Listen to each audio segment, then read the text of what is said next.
புதுச்சேரி பிராந்தியமான ஏனாமில் மீன்பிடி படகு தீப்பிடித்து எரிந்ததில் மீனவர் உடல் கருகி உயிரிழந்த சம்பவம் சோகத்தை ஏற்படுத்தியுள்ளது.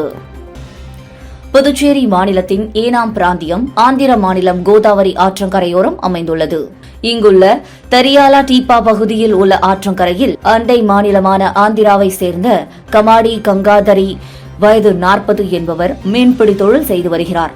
இதற்காக இவர் சொந்தமாக படகு ஒன்றும் வைத்துள்ளார். இந்த நிலையில் தனது படகு பழுதடைந்ததால் அதனை சரி செய்துவிட்டு மீண்டும் ஸ்டார்ட் செய்தார். அப்போது எதிர்பாராத விதமாக அந்த இன்ஜின் திடீரென தீப்பற்றியது. தீயானது மலமளவென படகு முழுவதும் பரவியதில் அதில் இருந்த உரிமையாளர் கங்காத்ரியும் தீயில் கருகி உயிரிழந்தார். மேலும் அவருடன் இருந்த மற்றொரு நபர் லேசான காயங்களுடன் உயிர் தப்பினார். அவர் உடனடியாக மீட்கப்பட்டு ஏனாம் அரசு மருத்துவமனையில் சிகிச்சை பெற்று வருகிறார்.